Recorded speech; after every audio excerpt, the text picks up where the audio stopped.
presidential directives, accurate and reliable updates straight from the palace.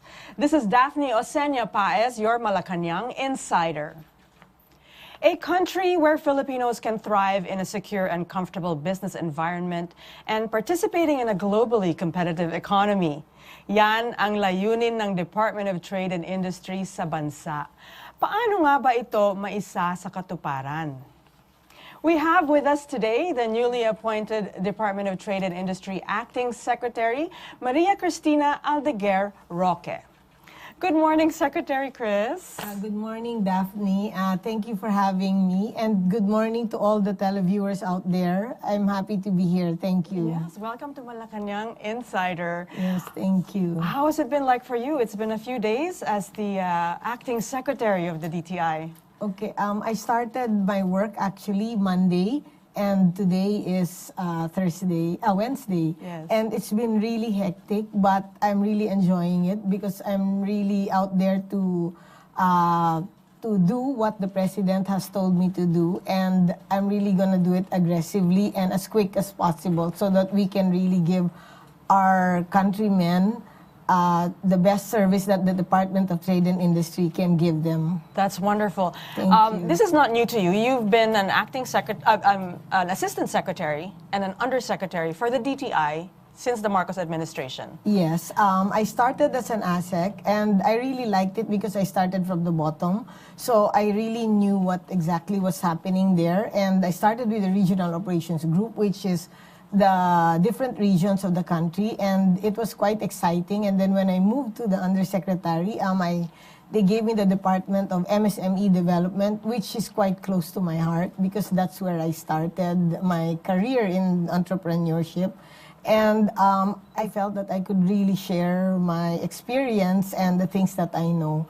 And then after that, I became now the Acting Secretary of the Department of Trade, which is another step higher for me, and I feel that I'm ready to take the challenge. That's wonderful. Now, let's go back to where you started, because you mentioned it, that your heart is the heart of an entrepreneur.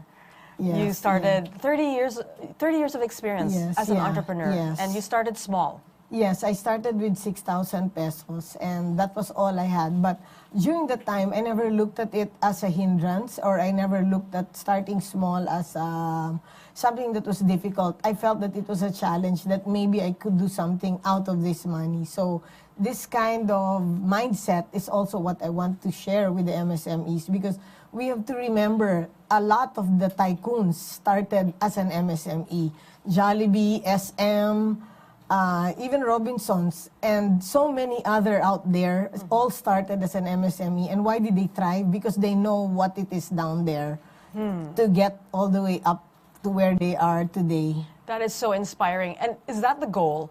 I know that we have a high rate of MSMEs in the country. Yes, MSME comprises 99.5% of the business sector and 60% of the workforce. But you won't believe, 65% is women-led. Okay, wow. So, yeah. So, if we uplift the MSMEs, which is 99.5, then that would really uplift the economy instantaneously. That's why there's really a drive to really uplift and to level up these MSMEs as best as we can. And this is a quick way, because actually the MSMEs are really raring to go. They just need to be helped, to be mentored, and to be told what are the different programs that the Department of Trade and Industry has for them. So what, in your opinion and in your experience, what do the small businesses need? What kind of help and assistance do they need? Okay, we have the 5-point strategies, which is really where we're pushing for the MSME, which is number 1, the mandate of the President, which is to go digitalization, to go digital. We are a global world, and digitalization is the way to go. And we are also 7,600 islands. So how do we get our message across? How do we get to deliver the goods? How do we get to sell the goods? And how do we get information from Luzon all the way to Mindanao, except instantaneously and quickly, except through digitalization? And the fastest way to sell is also through digitalization, which now is the very popular TikTok. So all you need is just the product and yourself, and the guts to be able and the know-how to be able to do TikTok. And there are a lot of stars and a lot of people who made money in TikTok. And by doing this, we can really provide more jobs once we've uplifted this 99.5%. You were mentioning that there was a growth in registration of small businesses, micro and small businesses, during the pandemic. Yes. Ano yung reason kaya? Bakit lumaki lalo? And how important is that? Yeah, actually, before the sector was lower, 90%, but now, of course, the pandemic has hit everyone globally. It's not just us. And a lot of the businesses were closed, but you'll be shocked. There were a lot also who thrived. There's also, not in a crisis, not everybody goes down. There are people who thrive. And there are some businesses like, I won't say the name of the food business, but they started with 13,500 pesos during the pandemic, and then they just sold the party trays. And after 2 years, they were being bought by a conglomerate for 200 million. And they were just selling products like kare-kare, adobong pusit, the usual. So sometimes we don't have to think of something so difficult. We just have to know what our expertise and where we're good at, and that's where we'll push. How amazing. Your conversations with the president so far, I know that he also appreciates the role of the MSME and how important it is to our economy. What have you discussed and what are his directives? Okay, yeah, so the first one was the digitalization, which I mentioned. Number two is the diversification. We must diversify, meaning if I only sell this one product, I must also try to explore other products. As what Warren Buffett said, never rely on a single income. A second source is always the better one. Like, let's say Jollibee, they started with the hamburger. Then when they got into Chicken Joy, they didn't realize they realized that Chicken Joy was selling more than burgers, and they started to diversify, and now they're really very big because of this diversification. So like for us, let's say we're selling rice, we already have the puesto, so we can sell other things. We can sell suka, we can sell eggs, we can sell. So if one thing goes down, we still have other sources of income, which that's diversification. Number three, access to funding. Before I became secretary, I was the chairman of the Small Business Corporation, the SB Corp, which is the bank of the government. So at that time, I made lots of changes, which before it was collateral. They needed collateral, but the MSMEs don't have collateral. So now we did PO financing. So once I get an order and I don't have the money to fund this, I go there and say, I have an order. So they can fund it. And then there's also check rediscounting. So when I get my payment and it's 30 days and I want to move to the next PO, so I need the funds, right? So that's check rediscounting. Then there's franchise funding, which in Malaysia, that's where I got the idea, because in Malaysia, they fund franchises. Because some businesses are already sunset industry. So instead of pumping in money in a sunset industry, then we can put the money that we borrow from the bank into an industry that's thriving. And naman pag franchising, there's a manual and there's track record. So it's very easy to follow, and the batting average for success is very high.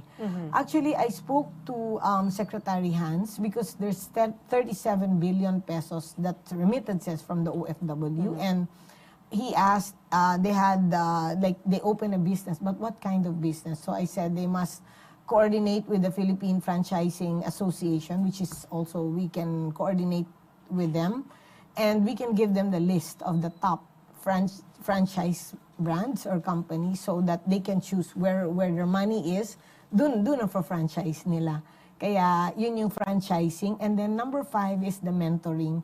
Kailangan ng ma-mentor kasi kung minsan, they only need, let's say, basic accounting. They only need branding. They only need how to use social media as an avenue for selling. They don't need the MBA course or they don't need anything because the need is urgent. So, kung ano need nila, yun lang yung gagawin. And then we're also gonna be more aggressive using the digital platform. Kasi sometimes they have to go to school or they need to enroll, they have to go to Manila or they need to go to the big cities. So that one, we will go digital. So it's easy for them to access also master classes. Then, inspiring talks. Actually, we've been doing that when I was undersecretary also. Okay. You were also a mentor. You were known to mentor a lot of...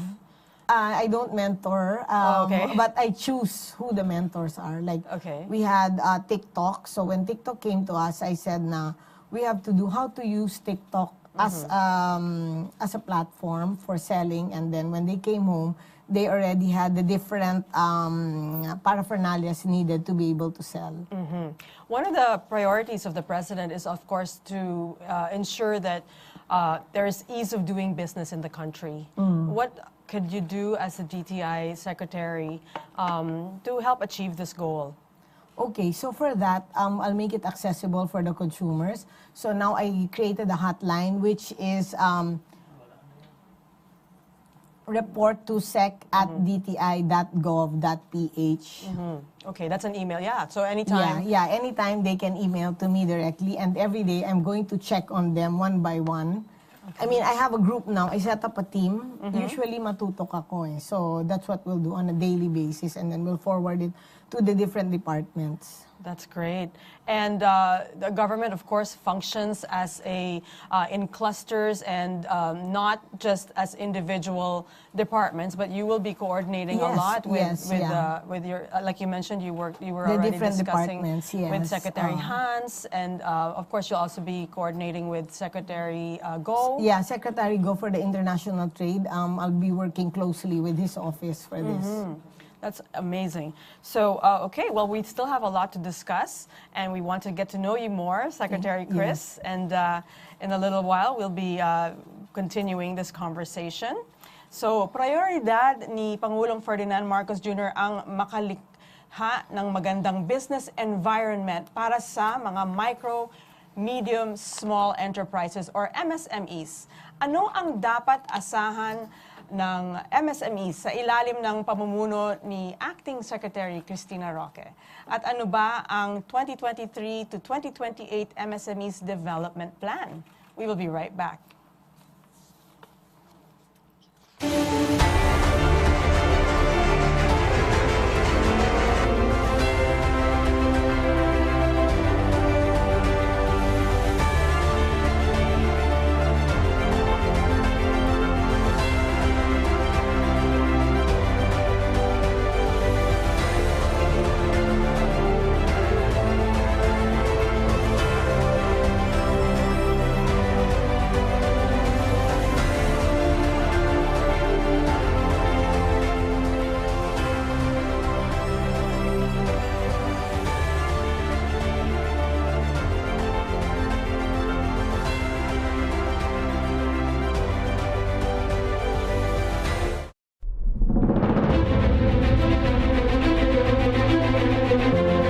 Ang dumaan at tagtuyot na El Nino ay krisis din. Ito'y kalamidad din.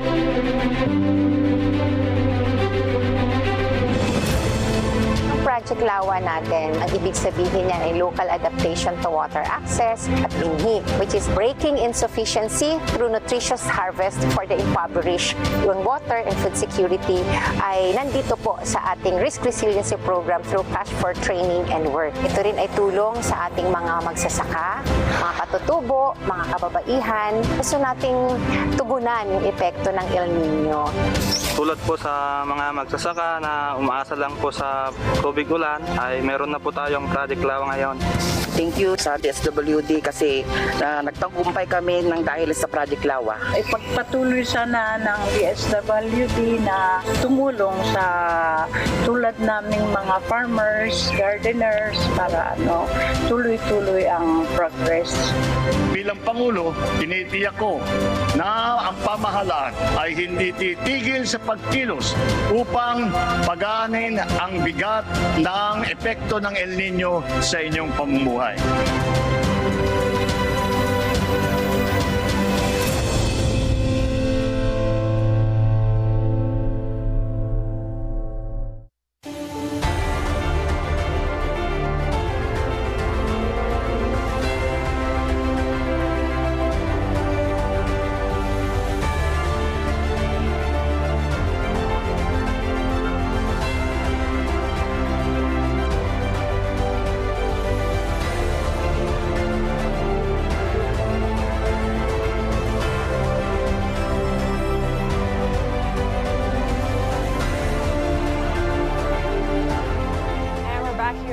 Malacañang Insider. With us is Acting Secretary Maria Cristina Aldeguer-Roque of the Department of Trade and Industry.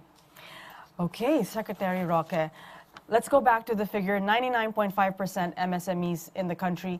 Is that normal for a country like us? How do we fare compared to other countries? We are about to be to achieve higher middle-income country status next year. Is this an okay figure? Actually, coming from the pandemic, it's really a normal figure, but of course we can get better. So we only have, the only way for us is really to go up. And with the President now and his directive, and he's really all out in helping the MSMEs, we are really on the way up. That's great. Let's talk about also the attracting foreign investors and your role as the new DTI chief. Okay, for the international trade, we will be really pushing aggressively and very intensively the international investors, to attract international investors. Actually, while I was, I've met a lot of I've met a lot of businessmen abroad, and they really wanted to invest in the Philippines. You know why? Because of our strong population. We are 115.6 million Filipinos. So that alone is a big buying power for these people that in international investment. So I'll be working, the BOI, the PEZA, which is all under the Department of Trade, and the other agencies will be working very closely with the Office of Secretary of Special Assistant to the President, which is SAPGO. And we have a good synergy, and we will be working strongly and together and closely with him on this one. Great. And what are the priority industry clusters again, if you could run the priority industry clusters there's 4 priority industry clusters, which is the industrial, manufacturing and transport, technology, media and telecommunication, health and life sciences, modern basic needs, and the resilient economy. And also the retail. There's a lot of retail also that are from abroad that want to invest in the Philippines. Okay. What about consumer protection? Okay. Consumer protection is very important. It's an important part of the Department of Trade and Industry. Why? Because we need to protect the consumers we need to make sure that the products meet the standards that are high and that are set by the Department of Trade, so that we make sure the consumer get the products that they deserve. Because, like example, for construction, we cannot go for the substandard or the low standards because the buildings or the structures will collapse. And then for the food, they cannot be without FDA, or they must follow the strict standards because it's something being taken in. And we will really closely monitor this, and we will regulate this aggressively. Okay. Let's go back to your role as Secretary of DTI. This came to you, it wasn't a surprise. You've already been in the DTI. What was it like receiving the message that you would be the next acting secretary? Yeah, actually, it was a surprise for me because, of course, Secretary Alfredo Pascual resigned.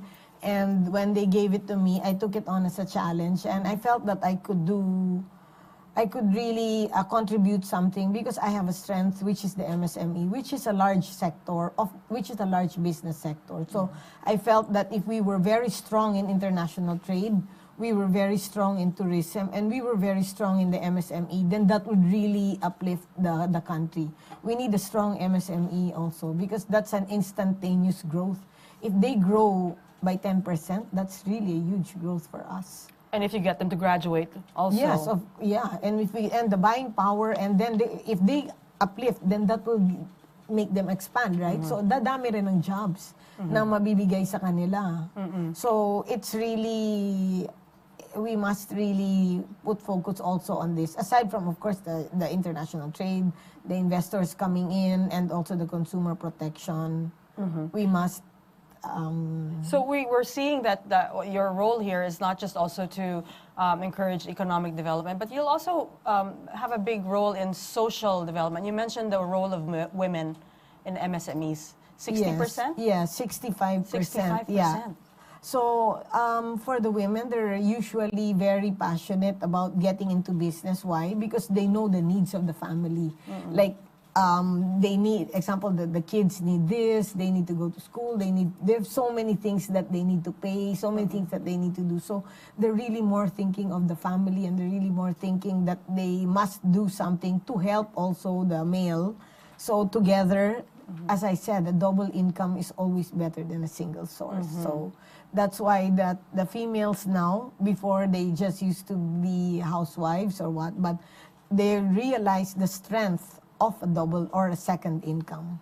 In your opinion, what do you think are the skills or training or education that a person needs in order to be a good entrepreneur, especially now in this kind of era where it's digital, it's borderless? Actually, if you have a passion or if you know you're good at something, I feel you should go for it, because you never know. You could be the next big thing. I mean, it happened to me, and I just felt that that was my passion, and I felt that I really needed to do this to be able to uplift my life and to be able to have a better life for myself. So sometimes I think we are given this life to live. Why don't we make the best out of this life? So let's just pursue and take the chance. Who knows? We could be the next big thing. I'm sure all of the tycoons, they also took the chance. And look where they are now. So we should take this chance. Oh, that's inspiring. Now, your leadership style, you've raised many companies in 30 years, very successful. What's your leadership style like in the DTI? My leadership style is, I'm very open. I like to talk to the people, and I really want to know what's happening. I really like an exchange of views. And I'm very open, but I'm quite strict also. And I'm super tutok. And I also want to get the job done, because in business, time is gold. We cannot delay, because a delay will cost us money. So I've been with that kind of mindset for 30 years, and I carry it on now. And my team, they know that that's really my style. But I'm friendly. And I'm approachable, and I'm very easy to talk to. So I want to bring that also here. And I really also like to collaborate with people, because for me, I believe in the alone I can do so little, but together we can do so much. That's great. So you're collaborative, you're Yes, fast, yes, you're passionate. yeah, yes. And also, you know, you mentioned that you're super tutok and really fast. This is a very special time for the Philippines now. We saw our country from the past 2 years go into being, you know, the darling of the international trade arena. And I could say that with confidence, because we saw that. Yes, and the president is very, I mean, he's very, how will I say that? He's really open to all of these investments, and he's really representing or selling the Philippines very well internationally. And I've talked to so many business people abroad, and they really love the president, our president. Right. Yeah, they really love PBBM, and they feel that it's in his presidency, it will be easy for them to be able to come in and to really do their business here. Yeah, we're seeing that in the support and the collaboration of the private sector. Yes. We're also seeing that through the interest in the foreign market. The World Economic Forum president came here and did a country roundtable. Yes, yeah. That was pretty amazing. So this is a special time for the Philippines, and you have your vision and the special role, of course, of the MSMEs, and also bringing in foreign trade investments here. How do you feel? I'm really looking forward to it, and I'm very excited to be part of this, and to be given the opportunity and the privilege and the honor to serve our country under this administration, who I really believe in, and I'm proud to be part of this administration. That's great. Do you have any wish lists from any potential collaborator that could help you achieve your goals right now? I would like to work with all the agencies so that we can really strengthen the needs of the people, and to be able to really push the businesses. So like my first Saturday, I took my oath on Friday, and Saturday I already spoke to Secretary Hans for the migrant workers, so they can come home and be with their family, and they establish business here also. So I feel that if I can work together with them, then we can be really strong all together. If there's a short-term goal that you would like to achieve, what would it be? To get all these things going, as I feel that there's a need and there's an urgency, and I want to do something quickly also. Yeah, that's great. Any message for the public and for your team and for the country? Yeah, okay. For the public, the Department of Trade and Industry is all out to serve the people and to serve our countrymen. So please take advantage of this department, and we will do our best to be able to help you as best as we can. Well, thank you so much. This has been a very interesting conversation, Secretary Roque. Thank you, Daphne. And Thank congratulations again, and welcome, of course. Thank you so much. Thank you. Thank you, and have a blessed day ahead. Thank you. Patuloy na isinusulong ng Department of Trade and Industry ang paglago at pag-unlad ng kalakalan at industriya sa bansa. Makagawa ng dekalidad na trabaho, mapataas ang kita ng mga Pilipino at mapangalagaan ang kapakanan ng bawat mamimili. We bring you in-depth views of the latest issues and regular palace updates. I'm Daphne Oseña-Paez, your Malacañang Insider. Have a good day.